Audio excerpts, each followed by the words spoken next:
Oh, all right. This is an interesting one. We've got a practically new motorhome, and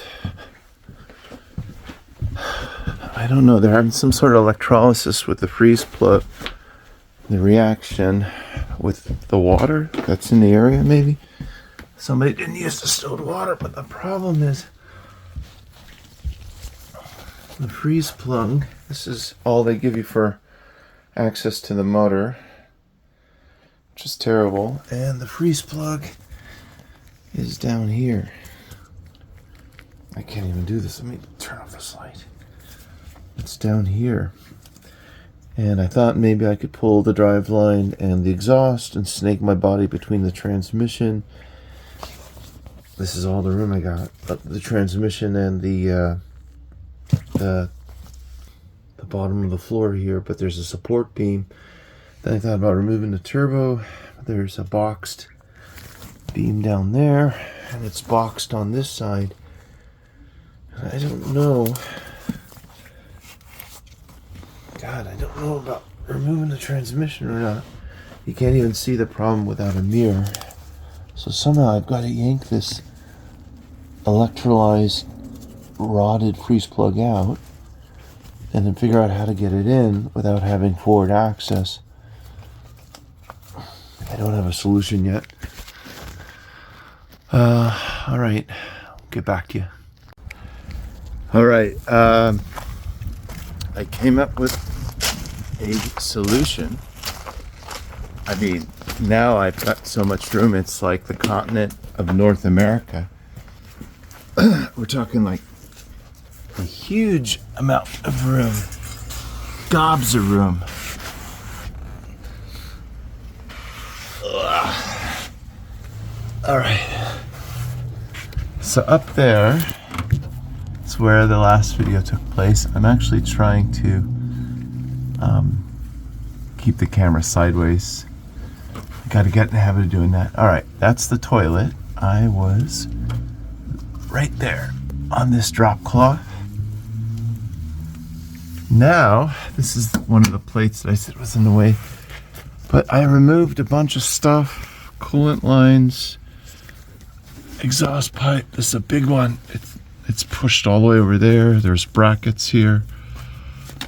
And now we've got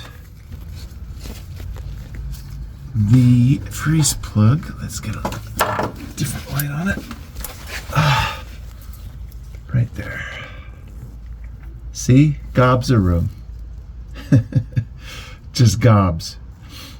Maybe 10 by 12 inches, which is a luxury now. So anyways, I don't know if you could see the hole in that freeze plug, but I gotta yank that baby out, put a new one in, flush this. And the interesting thing is they don't have a water filter on this, and inside the water filter, which usually sits here, I gotta do a little research, right next to the oil filter with the cooling system, but there will be water lines here, and they'll usually have a water filter plumbed in. And that deal with the water filter, great about the filtering, but the real thing is the magnesium sacrificial element that will keep all the electrolysis to a minimum. I'm just shocked they don't have that. So I'm going to call the manufacturer and see if they stuck it somewhere else. If not, we're going to install one so this doesn't happen again, because it just gets way too rusty.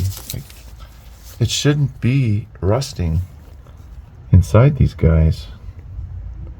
I mean, he had like top rate antifreeze. It was the pink stuff for the diesels, and it's still rusting. I don't get it. So we'll take care of that too. Gotta flush this thing out, get all the nastiness out, and then set them up right. Okay, that's it for now. God, I have so much room. I think I'm gonna build a little house down here. All right, we got it. So I started the hole with a little nose picker.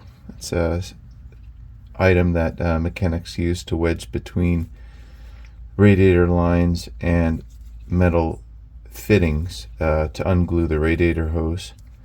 So I started with that right where the rust spot was, and then I switched to this guy, which is a pry bar. Came right out, totally rusted. And in here, probably need to get some better light.